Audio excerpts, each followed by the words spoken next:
Bismillahirrahmanirrahim. Assalamualaikum warahmatullahi wabarakatuh. Alhamdulillahi rabbil alamin.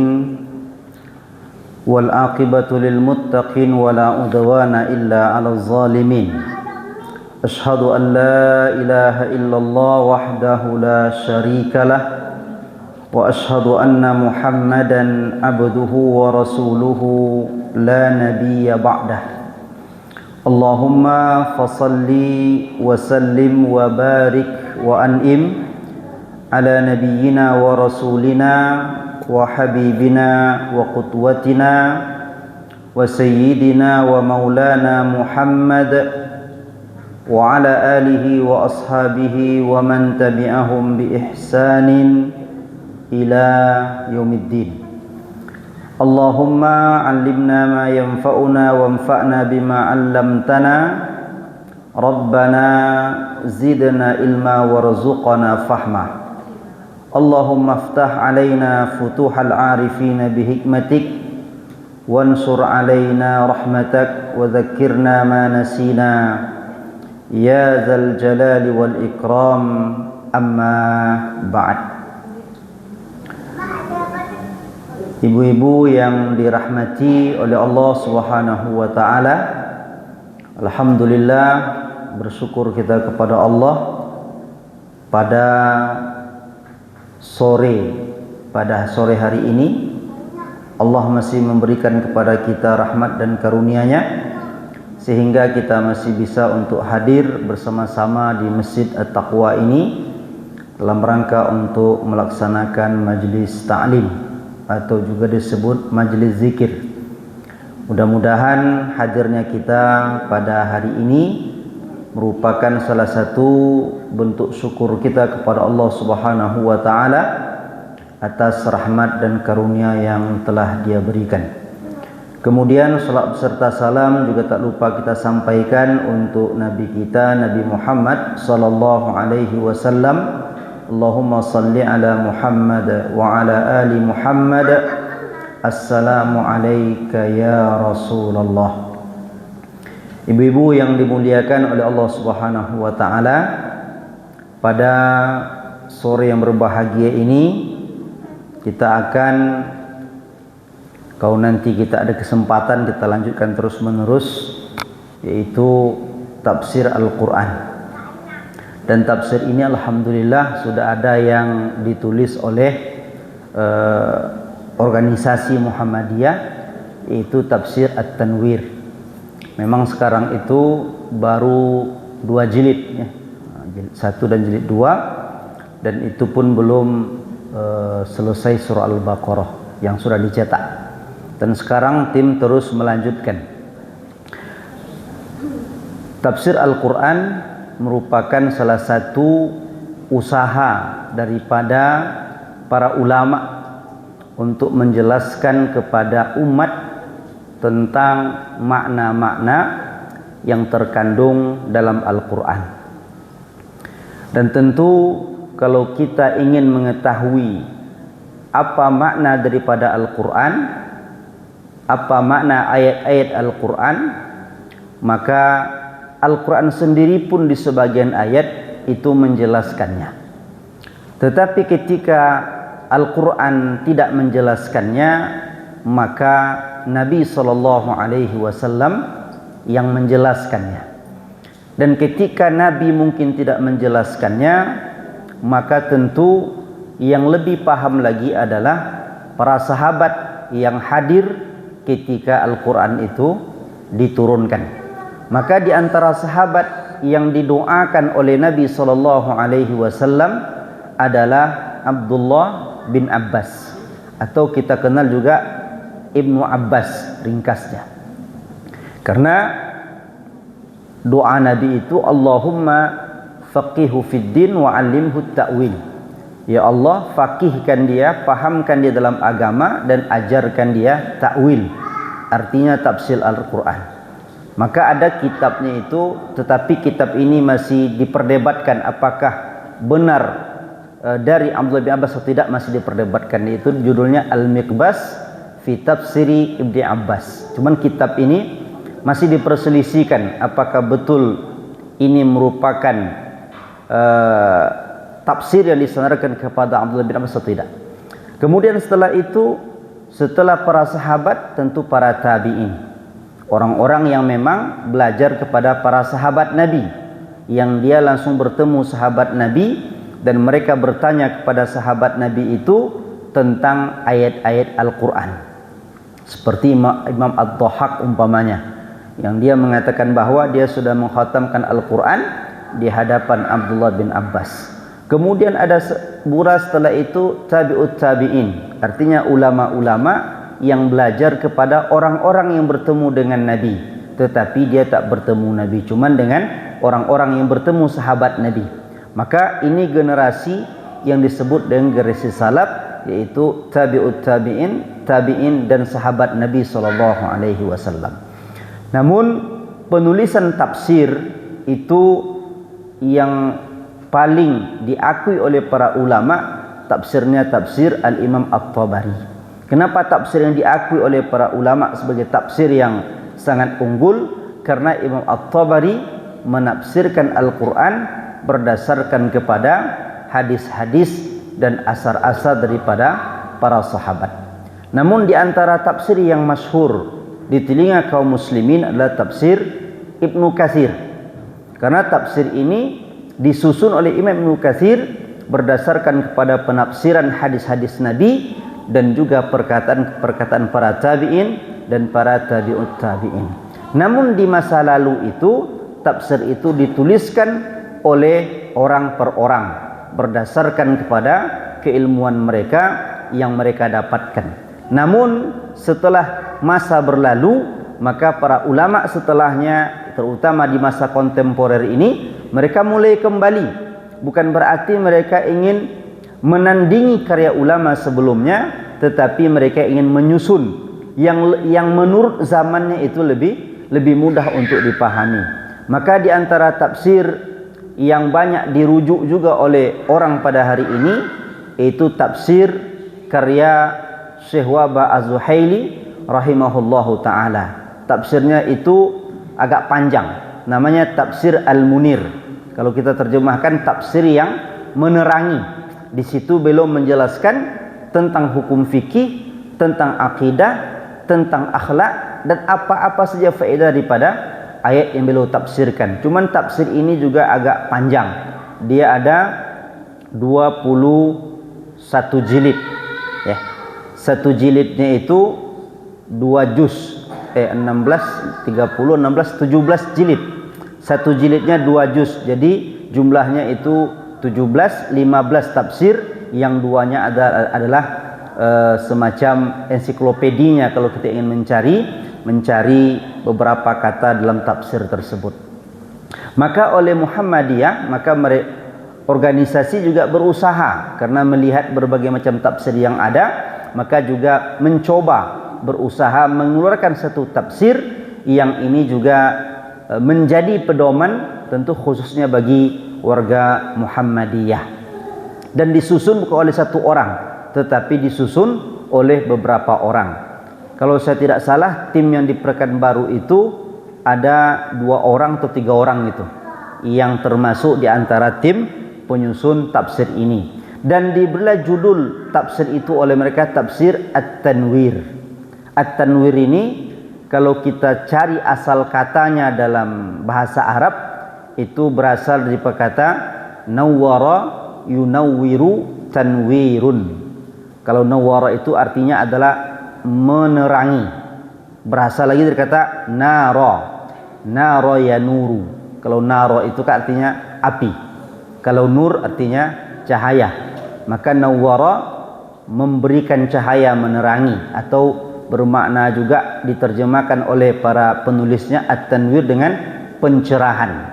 Kalau kita artikan secara arti awalnya adalah pencahayaan. Artinya bagaimana tafsir ini memberikan cahaya, menerangi jalan kehidupan setiap orang yang membacanya. Maka ikhwati fillah rahimani wa rahimakumullah, maka di sini nanti kita akan melihat bagaimana tafsir daripada ayat-ayat Al-Quran ini yang tentu nanti akan disesuaikan dengan kondisi zamannya. Maka nanti kalau kita lihat tafsir ketika menafsirkan ayat-ayat yang berkaitan dengan ilmu pengetahuan, maka nanti akan banyak dimasukkan informasi-informasi yang berkaitan dengan ilmu pengetahuan itu sendiri. Kemudian ibu-ibu yang dirahmati oleh Allah Subhanahu wa taala, tafsir ini dimulai daripada surat Al-Fatihah mengikuti urutan surat yang ada. Karena ada satu tafsir yang ditulis itu urutannya bukan berdasarkan ayat ataupun mushaf yang ada, tapi disusun berdasarkan turunnya ayat. Nah, jadi ditulis oleh penulisnya itu berdasarkan turunnya ayat. Jadi turun ayat ini yang pertama, yang kedua, yang ketiga berurut sampai akhir daripada ayat terakhir diturunkan. Kemudian Al-Quran yang kita baca ini itu kan jumlah suratnya 114 surat. Juznya 30 juz. Cuman juz ini itu tidak ada di masa Nabi SAW. Juz ini baru dibagi di masa seorang panglima, Al-Hajjaj As-Saqafi namanya. Panglima ini terkenal dengan sangat kejam begitu. Lawan politik dia tak berikan kesempatan. Kalau tak ditangkap nanti dipenjara, bahkan dia bunuh lawan politik dia. Maka dialah yang membagi Al-Quran itu kepada 30 juz. Jadi ada juz 1, juz 2, juz 3. Makanya kalau kita lihat bagaimana para sahabat Nabi mengkhatamkan Quran itu tidak pakai 30 juz, tidak begitu hitungan mereka. Mereka menghitungnya berdasarkan surat. Ya, cuman 30 juz ini yang sudah masyhur. Kemudian ayatnya berjumlah 6.236 ayat. Ini berdasarkan hitungan ulama Kufah. Jadi ada pula yang menghitung. Yang ini mungkin yang banyak tersebarlah di telinga kaum muslimin karena mudah untuk menghafalnya. 6.666 ayat. Itu apakah hitungan ini salah? Tidak salah juga. Karena memang cara menghitungnya berbeda. Yang 6.236 ayat itu dihitung berdasarkan jumlah ayat yang terdapat dalam mushaf sekarang. Umpamanya Al-Fatihah 7 ayat, Al-Baqarah 286, Ali Imran 200, begitu sampai akhir dijumlahkan semuanya 6.236 ayat. Sedangkan ulama yang menghitung 6.666 ayat itu tidak begitu cara menghitung dia. Jadi dilihat dari bentuk ayatnya. Maka disebutlah di situ bahwa 1000 ayat tentang perintah, 1000 ayat tentang larangan, 1000 ayat tentang janji, 1000 ayat tentang ancaman, 1000 ayat tentang kisah-kisah, kemudian 1000 ayat tentang permisalan, kemudian 500 ayat tentang hukum, 100 ayat tentang doa, 60 ayat tentang nasi wal mansuh. Maka dijumlahkan 6.666 ayat. Jadi jumlah itu bukan berdasarkan jumlah ayat dalam mushaf ya, tapi bentuk ayatnya. Bisa jadi satu ayat itu dihitung 3 ayat. Dilihat daripada kandungan ayat yang ada. Makanya jumlah ini, mengapa ini yang banyak tersebar di kalangan kaum muslimin? Karena mudah untuk menyebutnya. 6 saja 4 kali selesai. Maka 6.666 ayat. Jadi jumlah ini tak salah juga, karena cara menghitung yang berbeda saja di antara para ulama. Maka jumlah ada pula yang menghitung mungkin nanti 6.300 sekian bisa jadi. Jadi tidak sama penghitungan itu, karena memang jumlah ayat Al-Quran pun dalam setiap surat itu ada khilaf di antara para ulama. Ya, tidak sepakat semuanya bahwa jumlahnya sekian ayat. Maka ikhwat fillah rahimani wa rahimakumullah, sebanyak itulah ayat Al-Quran yang kita baca, yang semestinya itu kita memahaminya. Maka kalau kita lihat bagaimana para sahabat, para ulama, para tabi'in dan ulama sampai hari ini, ketika mereka merasakan makna-makna yang terkandung dalam Al-Quran itu, maka mereka tak merasa bosan ketika bersama Al-Quran. Bisa berlama-lama, bisa berjam-jam mereka membaca Al-Quran. Tetapi kapan itu bisa dilaksanakan? Ketika setiap ayat ketika setiap kata itu betul-betul dipahami, dimengerti oleh kita dan dihayati, maka kita akan merasakan kenikmatan setiap ayat-ayat yang dibaca. Makanya Utsman bin Affan radhiyallahu anhu pernah mengatakan, orang tidak akan pernah merasa kenyang ketika bersama Al-Quran. Artinya apa? Dia tak akan pernah bosan. Setiap membaca satu kata, membaca satu ayat, itu akan membuat dia semakin menikmati kata-kata tersebut, karena banyak faedah, banyak hal yang akan dia temukan. Maka kalau kita baca Quran itu, ibu-ibu yang berbahagia, tapi kita baca mungkin dengan terjemahannya, kita menghayatinya, maka akan ada ilmu-ilmu baru yang akan kita dapatkan. Maka setiap kali kita baca, ada yang kita dapatkan yang baru dalam ayat-ayat tersebut. Tetapi tentunya itu apabila kita baca berdasarkan pemahaman terhadap ayat tersebut. Memang Al-Quran ini bedanya, kita tak paham maknanya, tetapi pahala kita dapatkan. Maka kalau kita baca Quran, kita tak mengerti artinya, tak tahu kita makna, kita baca saja, maka tetap dapat pahala. Satu huruf itu 10 kebaikan. Tetap dapat pahala. Itu untuk Al-Quran. Tetapi kalau untuk zikir biasa, ulama berbeda pendapat. Ada yang mengatakan orang itu tak dapat pahala kalau dia tak paham apa yang dia baca untuk zikir. Kapan dapat pahalanya? Ketika yang diucapkan itu dia paham. Umpamanya Allahu Akbar, tak tahu dia artinya, tak dapat pahala. Tetapi ketika dia tahu artinya baru dapat pahala. Itu untuk zikir, tapi khilaf di situ, ya. Artinya ada perbedaan pendapat para ulama. Namun jumhur ulama mengatakan siapapun yang mengucapkan zikir, ya tak ada masalah. Paham tak paham tetap dapat pahala sesuai dengan niat di hati dia. Baik, sekarang kita akan melihat, ya, tafsir daripada surat Al-Fatihah terlebih dahulu. Al-Fatihah ini kalau kita artikan, artinya adalah pembuka. Maka ini salah satu rahasia mengapa Al-Fatihah diletakkan di awal daripada mushaf Al-Quran. Karena kita tahu bahwa ayat yang pertama turun itu adalah surat Al-Alaq. Iqra' bismi rabbikal allazi khalaq. Itu ayat yang pertama. Tetapi bukan ayat itu diletakkan di awal.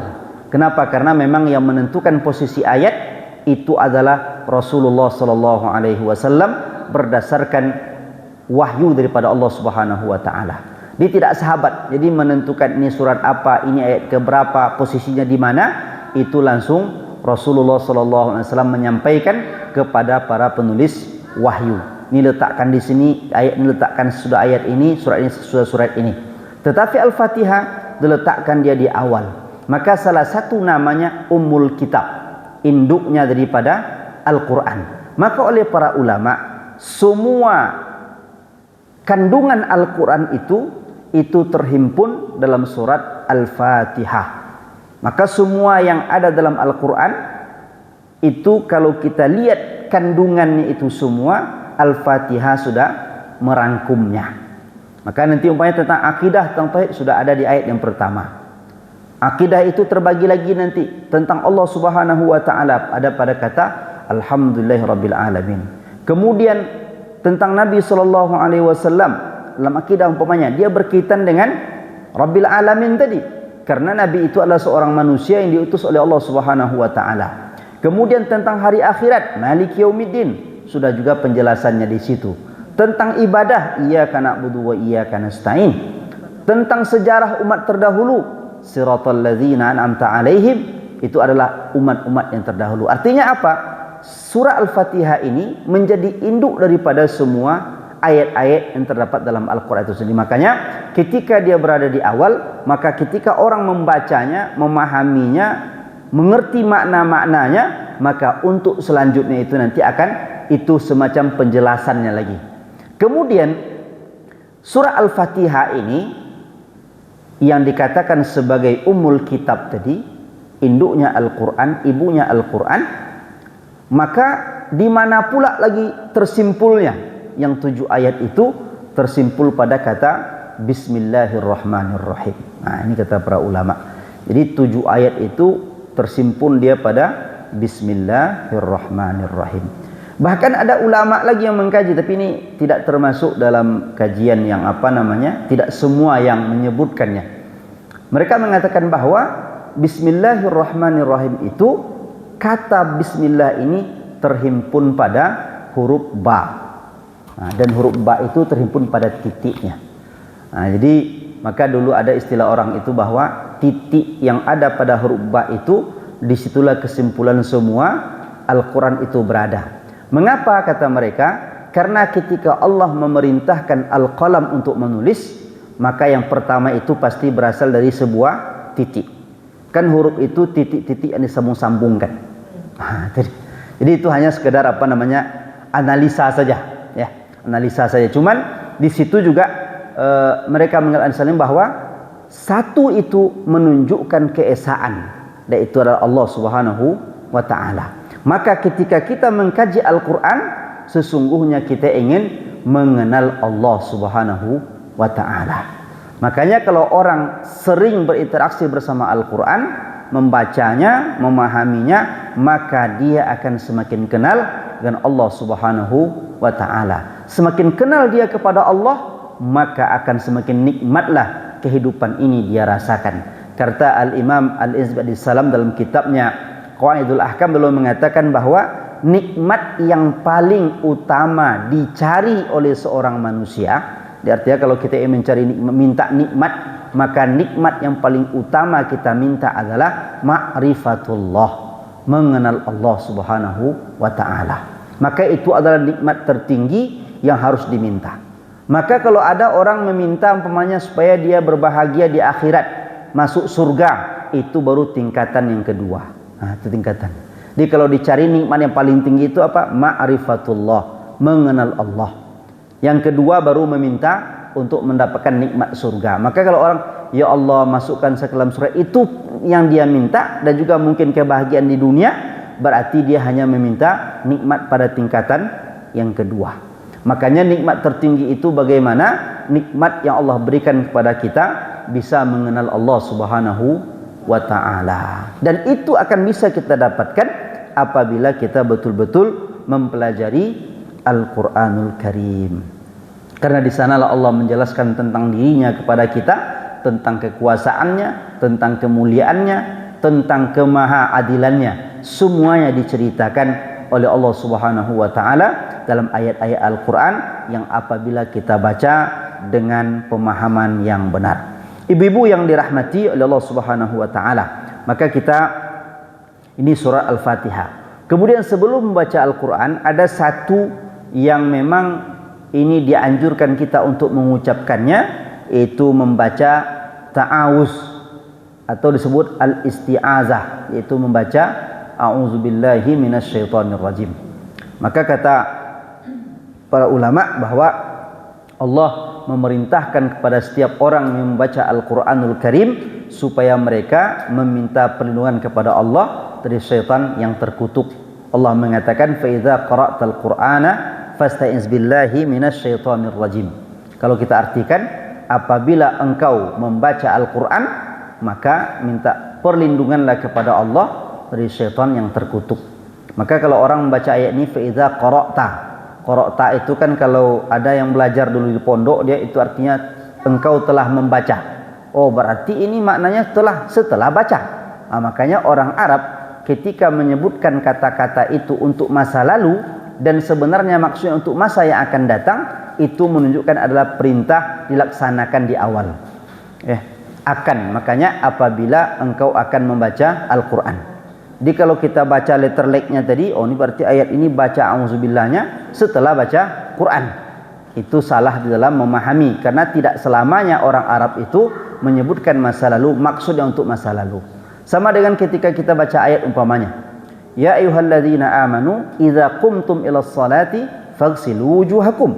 Hai orang-orang yang beriman, idza qumtum, apabila kamu telah mendirikan, berarti telah mendirikan salat. Maka berwuduklah, kan tak mungkin berwuduk setelah salat. Maka maksud ayat itu adalah apabila engkau akan mendirikan salat. Maka kita bahasa Arab itu tidak selamanya satu kata itu maknanya seperti makna yang dipahami secara zahir. Terkadang ada makna yang lain yang itu perlu diketahui. Makanya kalau kita ilmu bahasa Arabnya tidak begitu kokoh, kita tidak diperbolehkan memahami Al-Quran berdasarkan terjemahan. Maka banyak para ulama mengatakan kita tidak diperbolehkan memahami Al-Quran hanya berdasarkan kepada terjemahan atau hanya sekedar mengetahui arti daripada kata-kata itu saja, tetapi tidak memahami makna-makna daripada ayat-ayat atau kata-kata itu yang lebih mendalam. Maka untuk menafsirkan Al-Quran tidak mesti memiliki ilmu bahasa Arab yang mendalam. Karena kita tak mendalam ilmu bahasa Arabnya, maka kita membaca karya-karya para ulama. Baik, kemudian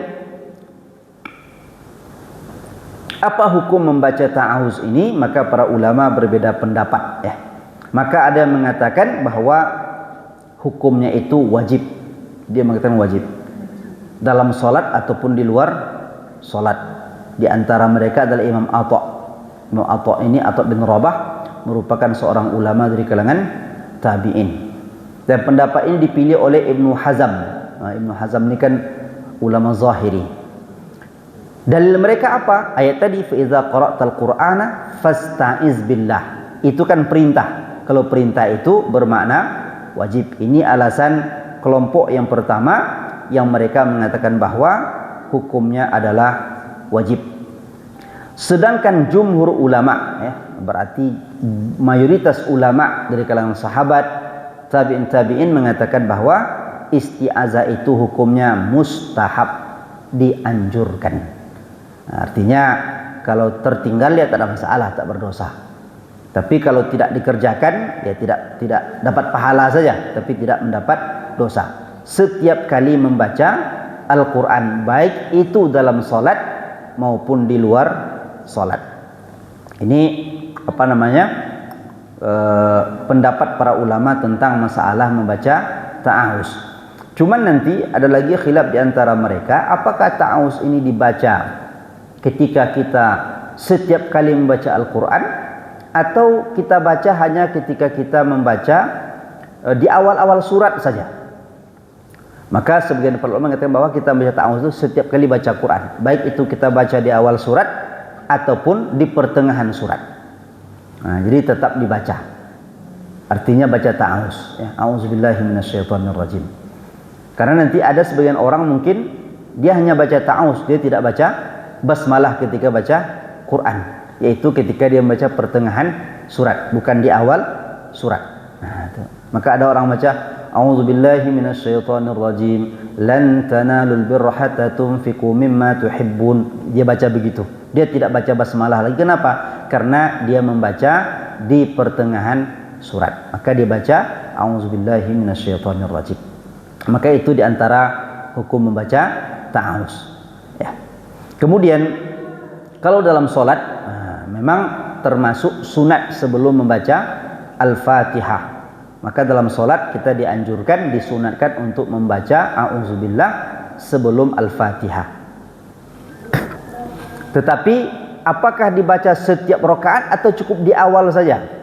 Kalau dalam mazhab Syafi'i itu dibaca setiap awal Al-Fatihah, berarti setiap rakaat. Minimalnya jangan sampai ditinggalkan di awal rakaat pertama. Kalau seandainya tertinggal di rakaat pertama, baca di rakaat yang kedua. Nah, dalam mazhab Syafi'i itu dianjurkan setiap rakaat baca ta'awuz. Tapi dalam mazhab yang lain itu cukup sekali saja, itu cukup di awal rakaat saja ya.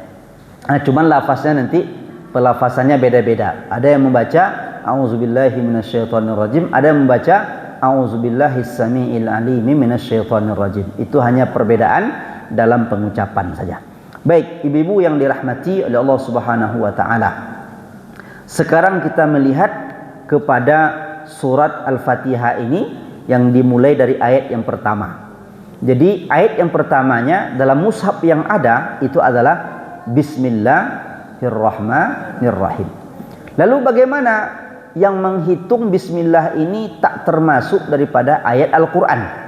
Artinya dia merupakan tidak termasuk ayat dalam Al-Fatihah. Berarti berapa ayat Al-Fatihah jadinya? 6, karena kurang 1.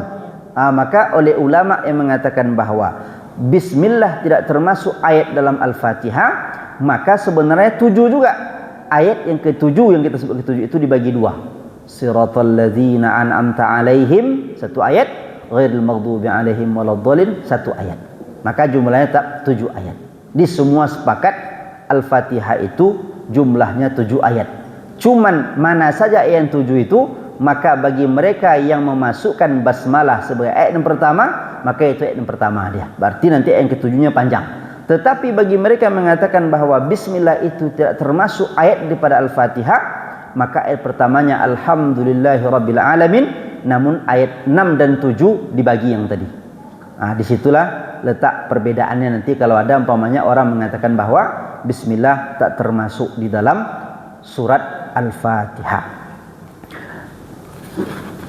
Di dalam tafsir At-Tanwir ini, maka pertama seperti juga ulama menulis tafsir disebutkan dulu nama suratnya, surah Al-Fatihah, kemudian dituliskan ayatnya dengan sempurna, kemudian setelah itu baru dituliskan terjemahannya. Terjemahannya ini kalau kita lihat itu seperti terjemahan Kementerian Agama. Karena memang ini biasanya merujuk ke situ karena kita di Indonesia ini terjemahan yang diakui secara resmi oleh negara itu terjemahan yang mendapatkan sertifikasi daripada Kementerian Agama. Maka mushaf-mushaf yang ada itu biasanya nanti ada standarisasinya, termasuk juga terjemahannya. Kemudian di sini dalam menafsirkan juga setelah menyebutkan ayat kemudian menyebutkan terjemahannya, maka disebutkan setelah itu menyebutkan pendahuluan. Ini pendahuluan. Beliau menyebutkan pertama dulu makna daripada Al-Fatihah yang tadi sudah kita singgung. Al-Fatihah itu maknanya adalah pembuka, ya. Karena dia terletak di awal surat. Kemudian Al-Fatihah ini termasuk dalam surat Makkiyah. Jadi kalau dibagi Quran itu ayatnya ada dua, ada Makkiyah, ada Madaniyah. Makkiyah berarti ayat-ayat atau surat-surat yang turun sebelum Nabi hijrah ke Madinah.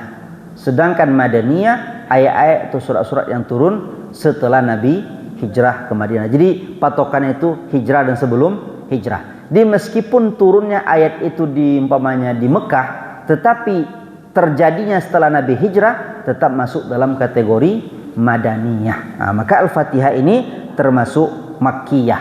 Kenapa Makkiyah? Karena dia turun sebelum Nabi hijrah. Karena ayat ini turun itu ketika kewajiban sholat 5 waktu. Sholat 5 waktu itu terjadi ketika Nabi masih berada di Mekah. Namun ulama yang lain mengatakan dia juga Madaniyah. Kenapa? Karena Al-Fatihah juga pernah diturunkan di periode Madinah. Makanya ketika itu sebutlah dia Makkiyah Madaniyah. Ulama berbeda pendapat di situ karena memang turunnya tidak sekali untuk Al-Fatihah ini.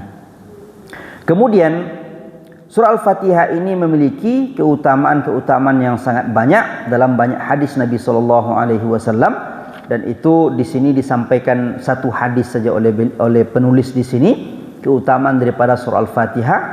Hadis dari Abu Sa'id bin Al-Mu'alla, ala u'allimuka a'zama suratin fil Qur'ani qabla an takhruja minal masjid fa akhadha bi yadi falamma aradna an nakhruja qultu ya Rasulullah innaka qulta la u'allimannaka a'zama suratin minal Qur'an qala alhamdulillahi rabbil alamin hiya sab'ul masani wal Qur'anul azim alladhi utituhu. Jadi Nabi pernah berkata kepada sahabat ini, saya akan mengajarkan engkau surat yang paling agung dalam Al-Quran sebelum engkau keluar dari masjid. Kemudian Nabi memegang tangannya, arti memegang sahabat tadi. Ini salah satu bentuk keakraban Nabi SAW kepada para sahabatnya. Sering beliau memegang tangan para sahabatnya. Maka kata sahabat tadi, ketika kami ingin keluar dari masjid, saya tanya Rasulullah, ya Rasulullah, bukankah engkau tadi ingin mengajarkan kepada saya surat yang teragung daripada Al-Quran? Maka apa kata Nabi? Alhamdulillahi rabbil alamin. Dia merupakan as-sab'ul masani, 7 yang diulang-ulang. Wal Qur'anul azim alladzi utituhu, dan Al-Quran yang agung yang diberikan kepadaku. Artinya apa? Al-Quran adalah kitab teragung. Dalam Al-Quran itu ada satu surat yang paling agung, itulah Al-Fatihah. Maka Al-Fatihah ini banyak faedahnya, banyak manfaat-manfaatnya. Termasuk Al-Fatihah ini bisa digunakan sebagai syifa, sebagai obat. Makanya banyak orang mungkin ketika dia sakit, dia baca Al-Fatihah, kemudian dihembuskan ke tangannya, ditempelkan di tempat yang sakit. Kenapa? Karena Al-Fatihah juga sebagai penyembuh. Sebagaimana kejadian di zaman Nabi juga ada seseorang, beberapa sahabat mereka mengadakan sebuah safar, sehingga di sebuah kaum ketika itu adalah kaum itu yang tersengat oleh binatang berbisa. Akhirnya sahabat tadi mengobatinya dengan membacakan Al-Fatihah. Sembuh orang tadi.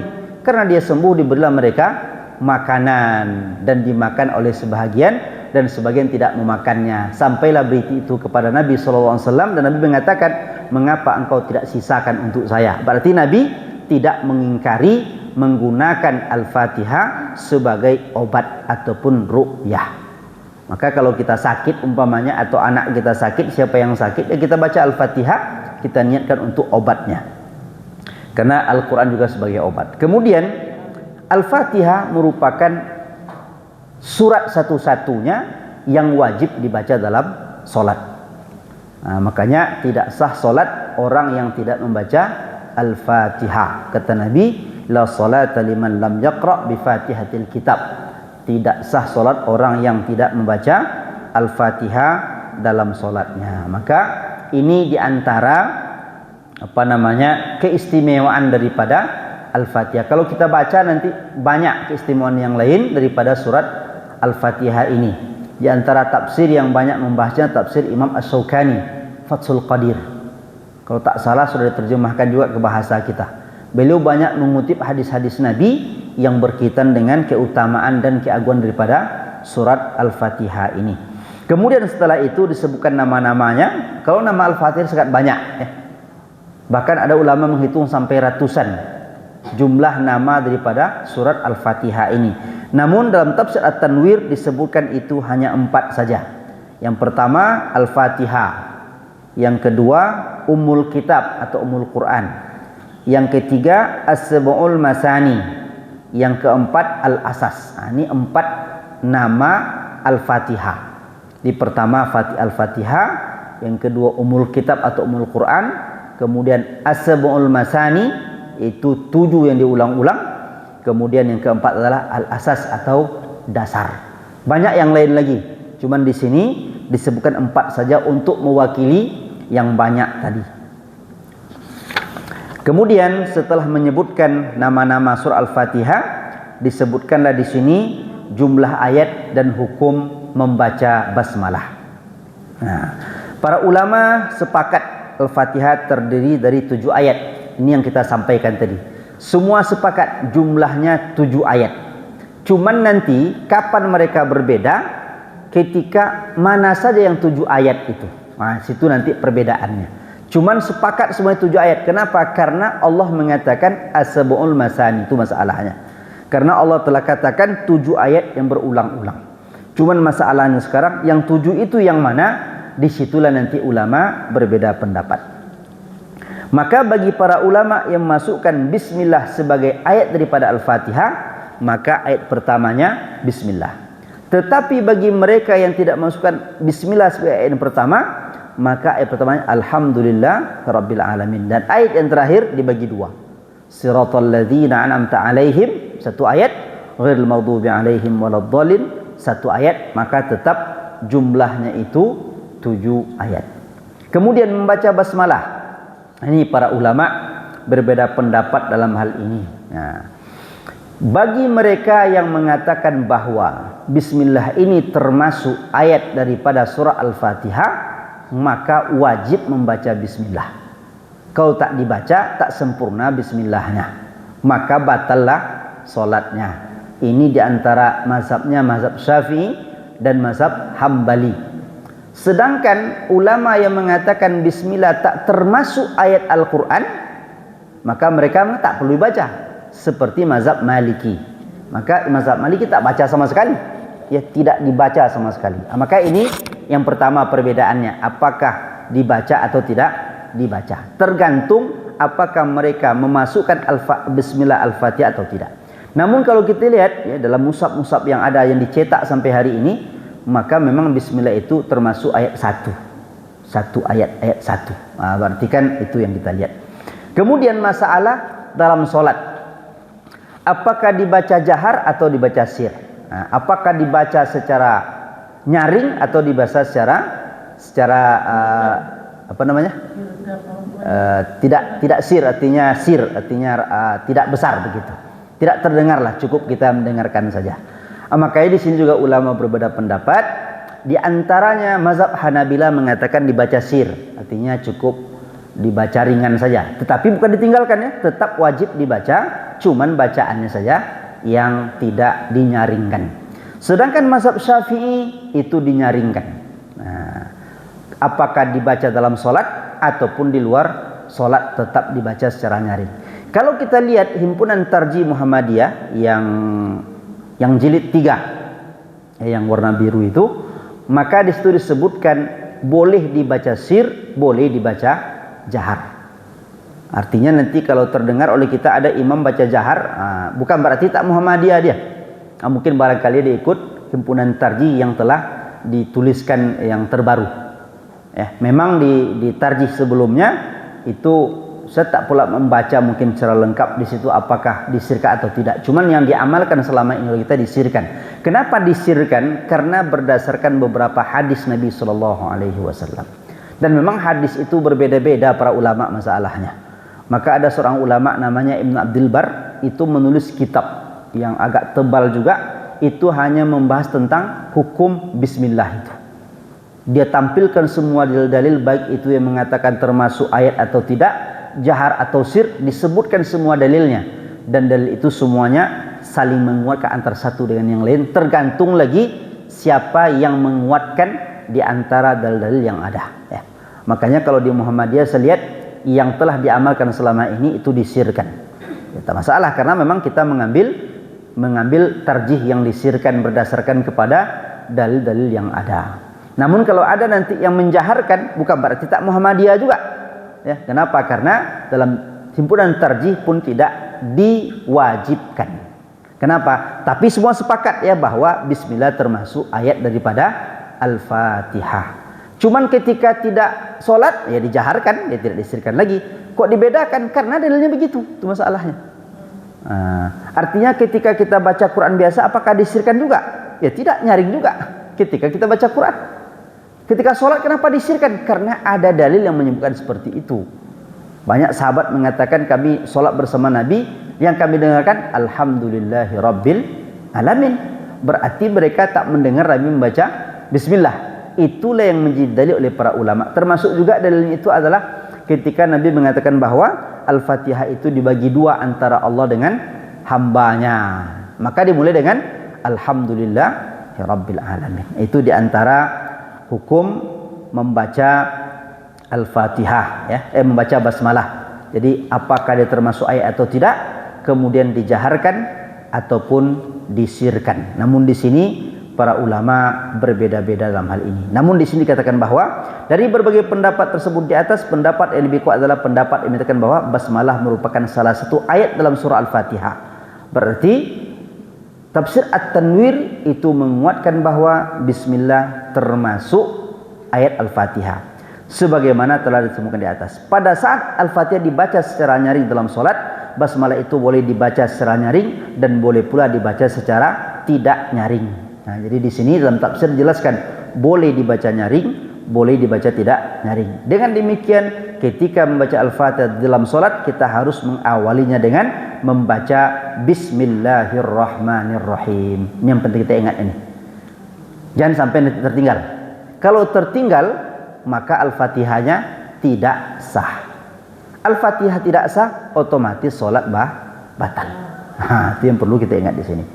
Ketika Al-Fatihah dibaca dengan suara nyaring jahar, basmalah tersebut dapat dibaca secara nyaring dan dapat pula dibaca secara tidak nyaring. Berarti boleh memilih saja. Mau kita sirkan silakan, mau tidak disirkan silakan. Tetapi bagi ibu pasti sir semuanya.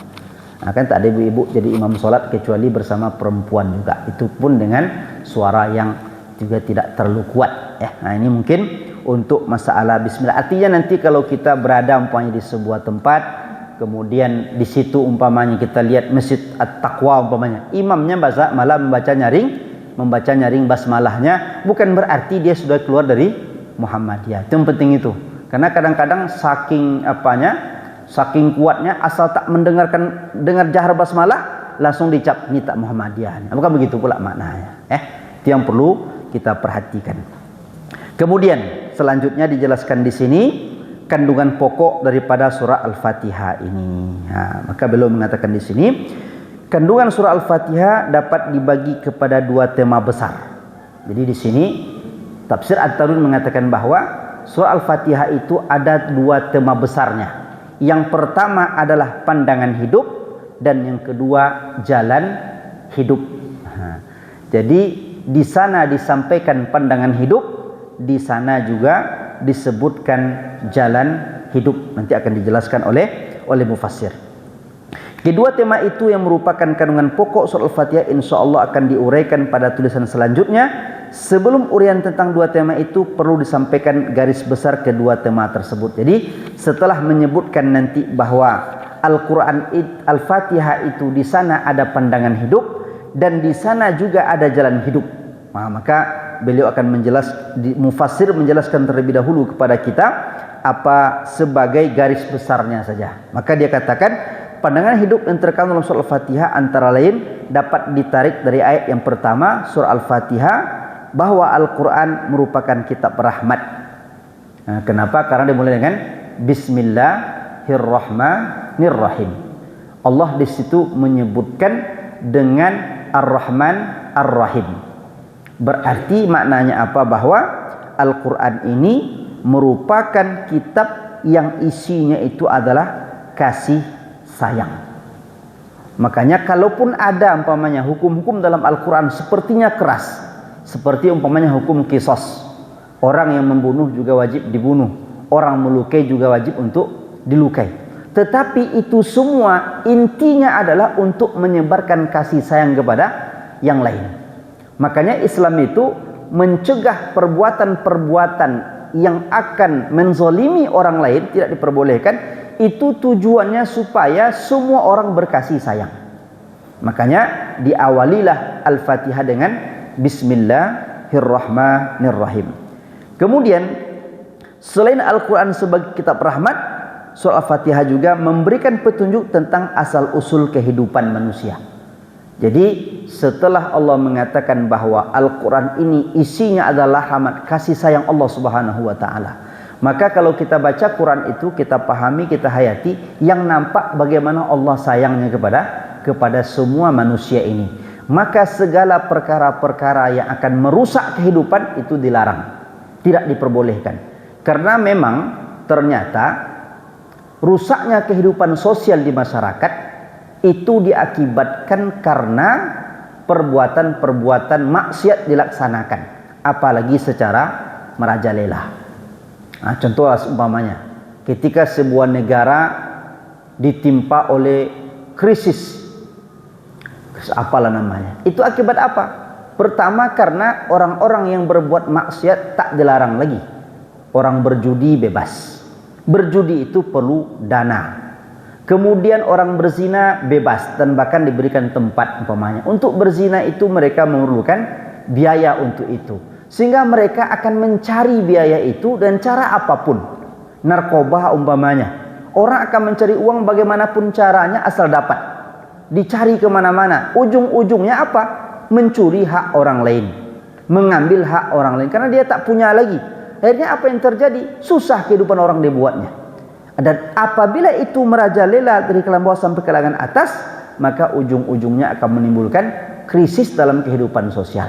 Makanya agama Islam ini mencegah terlebih dahulu, diharamkan perbuatan-perbuatan yang akan menimbulkan kezaliman.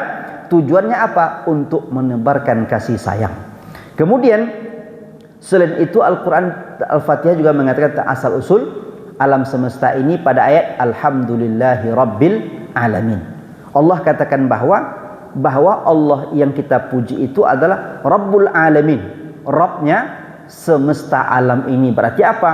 Asal usul kehidupan yang ada saat ini itu berasal daripada Allah Subhanahu wa ta'ala. Allah yang menciptakannya, Allah yang mengaturnya. Sedangkan kita ini hanya sekedar menjalani apa yang telah diciptakan oleh Allah Subhanahu wa ta'ala. Maka itu secara garis besar tentang bahwa kandungan pokok Al-Fatihah itu adalah pandangan hidup. Artinya apa? Cara pandang seorang manusia dalam kehidupan ini pertama adalah pandanglah kehidupan itu dengan penuh rahmat Allah Subhanahu wa taala. Kemudian sadarlah kita bahwa kita ini berasal dari ciptaan yang diciptakan oleh Allah Subhanahu wa taala, dan bahkan tidak hanya diciptakan, Allah juga yang memberikan aturan-aturan dalam setiap kehidupan kita ini. Belum masuk waktu kan, Bu? Sedikit lagi. Lewat berapa? Masih lama ya? Itu masih ngaji ya? 20 menit lagi. Baik. Nah, kemudian selain menjelaskan tentang pandangan hidup ini juga, maka secara garis besar di dalam hal ini juga diuraikan tentang jalan hidup atau cara menjalani kehidupan. Maka di situ akan tampak nanti pada kata iyyaka na'budu wa iyyaka nasta'in. Maka seorang ulama yang bernama Al-Imam Ibnu Qayyim Al-Jauziyah itu menulis satu kitab setebal ini nih, terjemahannya. Hanya menjelaskan iyyaka na'budu wa iyyaka nasta'in. Satu ayat itu saja. Dia jelaskan tentang makna iyyaka na'budu dan iyyaka nasta'in. Artinya apa? Bagaimana cara kita menjalani kehidupan ini? Secara garis besar, kita hidup di dunia ini adalah untuk menjalankan kewajiban kita, tugas kita yaitu untuk beribadah kepada Allah Subhanahu wa taala. Kemudian mengikuti jalan yang telah ditetapkan, yaitu ihdinas siratal mustaqim. Baik.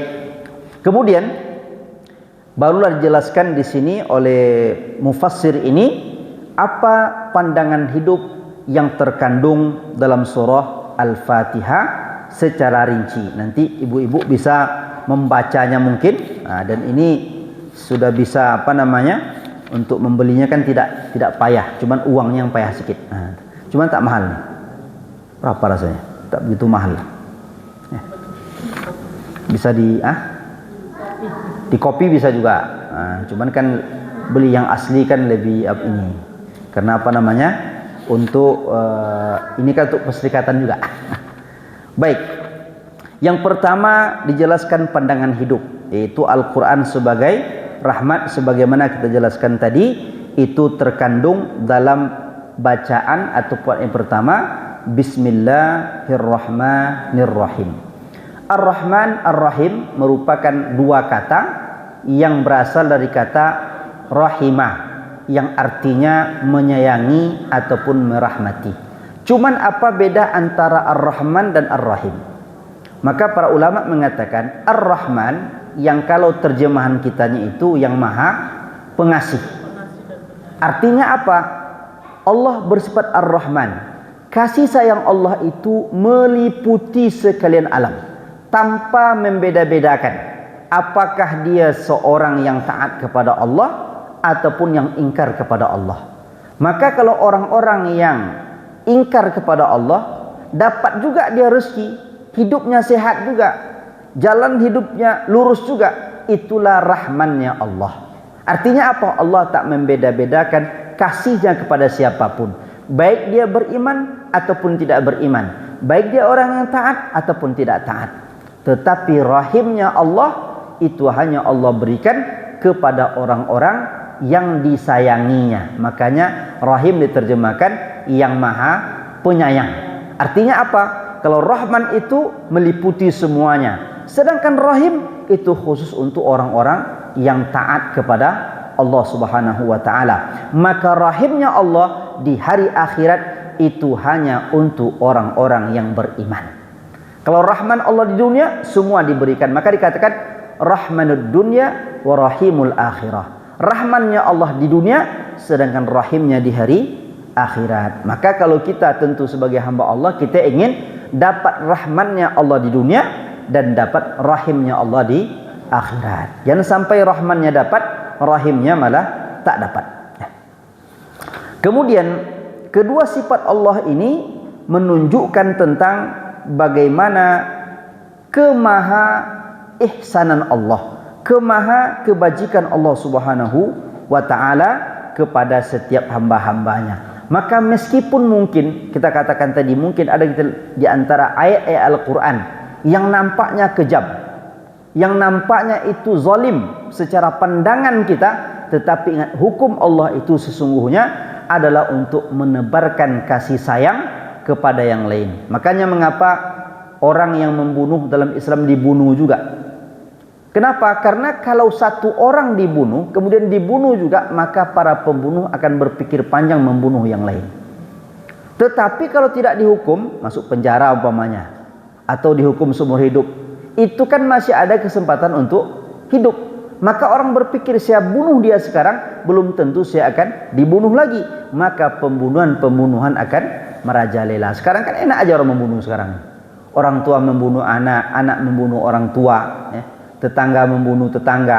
Tidak menjadi lagi sesuatu yang dipikirkan panjang. Kenapa? Karena hukumannya itu hanya penjara, kemudian mungkin seumur hidup, ada juga yang hukum mati. Tapi nanti bisa ditengok kembali, bisa diturunkan lagi kepada hukuman seumur hidup. Akhirnya apa? Orang bermudah-mudah dalam melakukan hukuman. Makanya hukuman yang Allah tetapkan itu tujuannya untuk menyebarkan kasih sayang kepada yang lain. Di antara hukum yang berat juga adalah zina umpamanya. Zina ini kan berat hukumnya ini. Kalau dia sudah menikah, itu hukumnya dirajam. Kalau belum menikah, maka hukumnya dicambuk 100 kali. Maka mungkin orang melihat dirajam itu agak kejam itu. Kenapa? Karena orang itu ditimbun dulu badannya, tinggalkan kepalanya. Setiap yang lewat wajib melemparnya sampai dia mati. Kelihatan kejam, tetapi itu cara Allah supaya tidak tersebar penyakit-penyakit yang akan menyebabkan orang lain merasakan.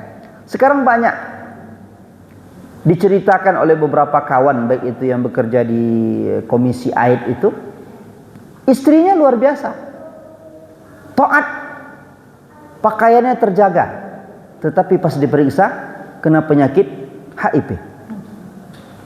Ternyata apa? Suaminya.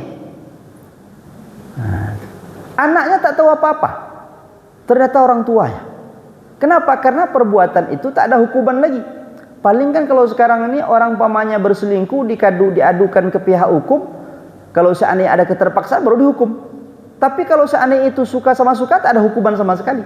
Sehingga apa yang terjadi? Sehingga banyak orang-orang yang terzalimi oleh perbuatan seseorang yang dia tak tahu menahu. Dan itu sudah banyak terjadi. Di Kampar ini ada beberapa orang yang diceritakan oleh kawan kepada saya itu. Istrinya itu tak luar biasa, orang pengajian. Tetapi setelah dicek ternyata ditemukan. Dari mana dia dapat? Ya dari suaminya juga. Maka ini mengapa Allah Subhanahu wa taala terkadang memberikan hukuman had itu kepada satu perbuatan agak nampaknya zalim, karena memang itu untuk menghentikan kezaliman. Karena kalau sudah seperti itu, orang akan berpikir panjang untuk melakukan perbuatan-perbuatan tersebut. Kemudian ikhwat fillah rahimani wa rahimakumullah, maka berdasarkan ayat ini tadi bahwa Al-Quran sebagai pandangan hidup, dia harus menjadi pedoman bagi kita untuk menyebarkan kasih sayang di dalam kehidupan kita di dunia ini. Dan kasih sayang itu mesti kita tampakkan, tidak hanya sekedar memberikan kasih sayang, tetapi bagaimana kita menghambat segala sesuatu yang akan mencegah kasih sayang itu tersebar kepada sesama makhluk. Kemudian yang kedua, asal usul kehidupan manusia. Maka di sini dikatakan bahwa pertama, alam dan kehidupan diciptakan oleh Allah dengan desain yang sempurna. Maka kalau kita lihat di sini banyak nanti disampaikan ya dari sisi ilmu pengetahuan ya, bahwa bagaimana Allah Subhanahu wa taala menciptakan alam semesta ini dengan keteraturan yang luar biasa, yang itu tidak mungkin tercipta dengan sendirinya. Maka hari ini banyak ilmuwan-ilmuwan yang mereka tidak mengatakan Allah, tapi mereka hanya mengatakan ini pasti ada yang menciptakannya, dan penciptanya ini merupakan zat yang sangat luar biasa. Sampai di situ saja berhenti mereka, tidak sampai mengatakan Allah. Tetapi ada sebahagian mereka langsung beriman, langsung mengatakan ini zatnya adalah Allah Subhanahu wa taala. Itu pun setelah mereka belajar dan terus belajar. Ya, maka hari ini di antara ilmu yang membahas tentang bagaimana keindahan ciptaan alam manusia ini, itu disebut dengan ilmu i'jaz al-ilmi fil Qur'an wa sunnah. Itu ilmu yang bahas tentang kemukjizatan Al-Quran dan Sunnah dalam aspek ilmu pengetahuan alam semesta ini. Dan rata semua ilmu-ilmu yang menemukan hari ini itu sudah ada isyaratnya dalam Al-Quran. Kata para ulama, apabila Al-Quran ini telah terbukti kebenarannya oleh manusia dalam berbagai ilmu pengetahuan, maka itu menunjukkan bahwa waktu dunia ini semakin dekat. Maka kapan kiamat itu terjadi, kata para ulama? Ketika semua ayat-ayat Al-Quran yang Allah ceritakan semua sudah terbukti oleh manusia, maka Al-Quran akan selalu menjadi mukjizat sepanjang waktu sampai hari kiamat. Nah, makanya bagaimana Allah menciptakan matahari, bagaimana Allah menciptakan bumi yang jaraknya sekian jauhnya, yang apabila jarak itu didekatkan sedikit maka bumi akan terbakar, apabila dijauhkan sedikit maka bumi ini akan membeku karena dinginnya, tetapi tetap berada pada posisinya itu. Siapa yang mengaturnya? Allah Subhanahu wa ta'ala. Maka jangankan yang di alam, dalam diri kita saja Allah juga mengaturnya. Maka di kerongkongan kita ini itu kan satu jalur deh ini, jalur makanan dan jalur pernapasan. Kan satu tuh. Cuman ada alat kecil yang Allah berikan di situ. Ketika kita bernapas dia terbuka. Ketika kita makan dia menutup, masuk pula ke arah makanan. Sempat salah sekali saja dia mati kita. Pas makan terbuka yang untuk bernapas, masuk dia ke dalam paru-paru kita. Nah, itu langsung mati itu. Artinya apa? Allah ciptakan kecil saja alat itu. Makanya kalau kita sombong sedikit, Allah hentikan saja gerakannya, mati kita langsung. Kecil cuman alat yang Allah berikan di kerongkongan kita ini untuk membedakan mana untuk kita bernapas, mana untuk kita makan. Makanya kalau kita berpikir-pikir, apa yang mau kita sombongkan sebenarnya kepada Allah Subhanahu wa ta'ala? Untuk mengatur itu saja kita kan tidak tahu siapa yang mengaturnya.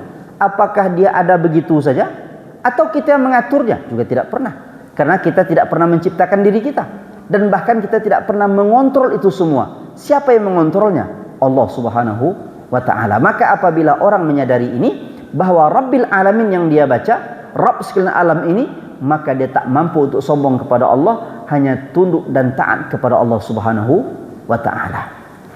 Kemudian Al-Quran sebagai jalan kehidupan, artinya petunjuk kita dalam menjalani kehidupan ini.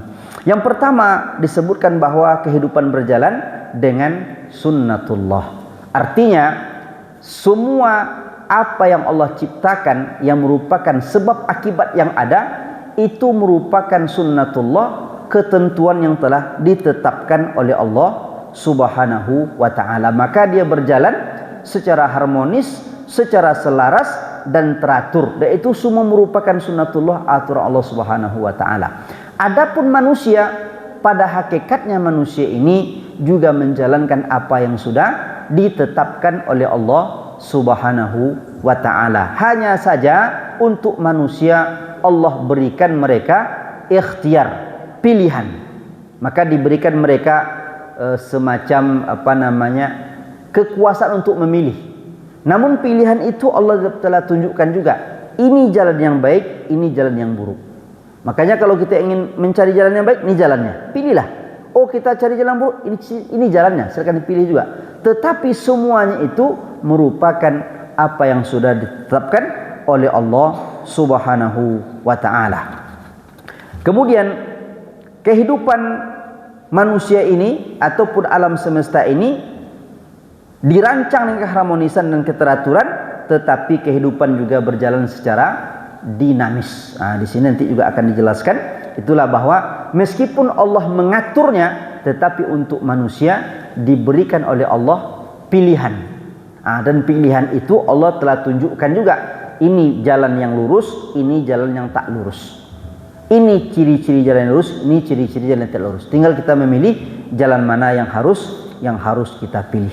Kemudian tujuan hidup. Nah, tujuan hidup manusia, tujuan hidup yang pertama adalah yaitu untuk mendapatkan kebahagiaan di hari akhirat.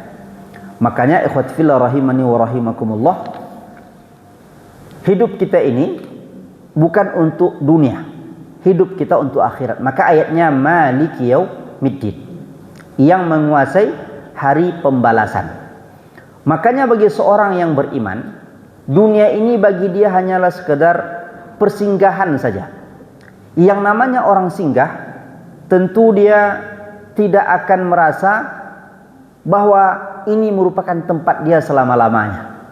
Singgah sebentar saja, dan dia akan kembali ke tempat yang sesungguhnya. Dan tempat kembalinya itu adalah tempat dia berasal. Makanya ibaratnya kalau kita umpamanya punya kampung, kemudian kita akan pulang kampung. Ketika kita pulang kampung, berbahagia atau tidak? Berbahagia. Maka bagaimana kita berbahagia ketika kita pulang kampung ke hari akhirat? Karena waktu sudah masuk, kita azan dulu. Ini selesai atau gimana?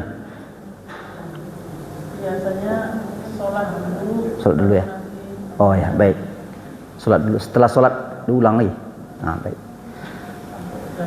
Berarti kita tutup sementara dulu, kita sholat, dan nanti kita lanjutkan. Kita tutup dengan membaca hamdalah. Assalamualaikum warahmatullahi wabarakatuh.